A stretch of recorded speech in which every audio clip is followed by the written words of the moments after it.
ഇയാൾ തുടരുക. മറ്റൊരു വാർത്ത കൂടിയുണ്ട്. രാജ്യവ്യാപകമായി സമഗ്ര വോട്ടർ പട്ടിക പരിഷ്കരണത്തിന് നവംബർ ആദ്യവാരത്തിൽ തുടക്കം. കേരളമടക്കം അടുത്ത വർഷം പകുതിയോടെ തെരഞ്ഞെടുപ്പ് നടക്കുന്ന സംസ്ഥാനങ്ങളിലാണ് ആദ്യം നടപ്പാക്കുക. ഇആർ രാഗേഷ് നമുക്കൊപ്പം തുടരുന്നുണ്ട്. ഇആർ, അങ്ങനെ വിവാദങ്ങൾക്കും പ്രതിഷേധത്തിനും ഒക്കെ ഒടുവിൽ SIR നടപ്പാക്കപ്പെടുകയാണ്.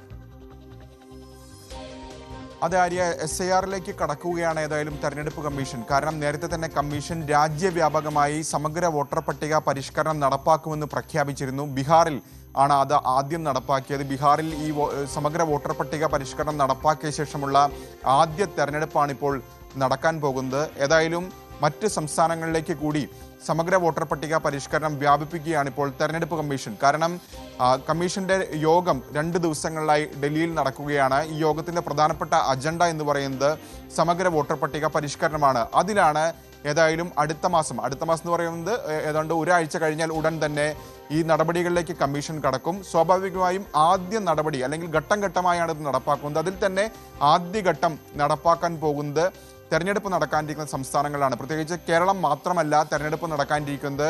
കേരളത്തിന് പുറമെ തമിഴ്നാട്ടിൽ തെരഞ്ഞെടുപ്പ് 2026 കേരളത്തിനൊപ്പം തന്നെ നടക്കുന്ന സംസ്ഥാനമാണ്. പശ്ചിമ ബംഗാളിലും കേരളത്തിനൊപ്പം ജനവിധി എഴുതും. കൂടാതെ പുതുച്ചേരിയിൽ ഒപ്പം തെരഞ്ഞെടുപ്പ് നടക്കുന്ന കേന്ദ്രഭരണ പ്രദേശമാണ്. ഇവിടങ്ങളിലൊക്കെ ആയിരിക്കും ആദ്യഘട്ടത്തിൽ സമഗ്ര വോട്ടർ പട്ടിക പരിഷ്കരണം നടക്കുക. അസമിലും സമാനമായ രീതിയിൽ ആദ്യഘട്ടം തന്നെ നടപ്പാക്കാനുള്ള തീരുമാനമാണ് ഇപ്പോൾ കമ്മീഷൻ കൈക്കൊണ്ടിരിക്കുന്നത്. പക്ഷേ അസമിൽ ഉദ്യോഗസ്ഥരുടെ ഭാഗത്ത് നിന്ന് ചില അറിയിപ്പുകൾ അല്ലെങ്കിൽ ചില നിർദ്ദേശങ്ങൾ കമ്മീഷനായി നൽകിയിട്ടുണ്ട്. പ്രത്യേകിച്ച് അവിടെ പൗരത്വ രജിസ്റ്റർ നടപ്പാക്കി വരുന്നതേ ഉള്ളൂ. അതിൻ്റെ നടപടികളെല്ലാം പൂർത്തിയായ ശേഷം മാത്രമേ സമഗ്ര വോട്ടർ പട്ടിക പരിഷ്കരണം നടപ്പാക്കാൻ അനുവദിക്കാവൂ എന്ന നിർദ്ദേശം അവർ മുന്നോട്ട് വെച്ചിട്ടുണ്ട്. അക്കാര്യത്തിൽ കമ്മീഷൻ ഒരു നിലപാടെടുക്കും.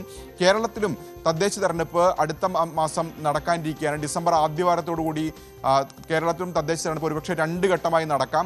അങ്ങനെയെങ്കിൽ കേരളത്തിലും ഈ അടുത്ത മാസം എന്നുള്ളത് കുറച്ചുകൂടി വൈകാനുള്ള സാധ്യതയുണ്ട്. നേരത്തെ തന്നെ ചീഫ് ഇലക്ടറൽ ഓഫീസർ തദ്ദേശ തെരഞ്ഞെടുപ്പ് നടക്കുന്ന സാഹചര്യത്തിൽ SIR നടപ്പാക്കുന്നത് കാലം നീട്ടിവെക്കണം എന്നൊരു ആവശ്യം മുന്നോട്ട് വെച്ചിരുന്നതാണ്. അപ്പോൾ അതൊക്കെ കൂടി പരിഗണിച്ചുകൊണ്ടായിരിക്കും ഒരു തീരുമാനം. ഏതായാലും അടുത്ത മാസത്തിൽ തുടങ്ങുന്ന രീതിയിലുള്ള നിർദ്ദേശമാണ് ഇപ്പോൾ കമ്മീഷന്റെ ഭാഗത്ത് നിന്ന് വന്നിട്ടുള്ളത്. ഇതിൻ്റെ ഔദ്യോഗികമായൊരു അറിയിപ്പ് കമ്മീഷന്റെ ഭാഗത്ത് നിന്ന് ഉണ്ടായിട്ടില്ല. പക്ഷേ അടുത്ത മാസം തന്നെ ആരംഭിക്കാം എന്നൊരു നിർദ്ദേശമാണ് ഇപ്പോൾ വിവിധ സംസ്ഥാനങ്ങളിലെ തെരഞ്ഞെടുപ്പ് ഓഫീസർമാർക്ക് കമ്മീഷൻ ഏതായാലും നൽകിയിരിക്കുന്നത്. 2003 ബീഹാറിൽ അടിസ്ഥാനമാക്കിയിരുന്നത് ഈ വോട്ടർ പട്ടിക പരിഷ്കരണത്തിന്.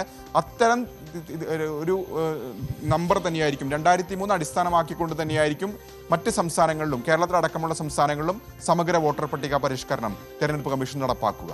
ആര്യ, തീർച്ചയായും. ഇആർ രാഗേഷാണ് നാഷണൽ ഡെസ്കിൽ നിന്ന് നമുക്കൊപ്പം ചേർന്നതും സമഗ്രമായ വിവരങ്ങൾ പങ്കുവച്ചത്.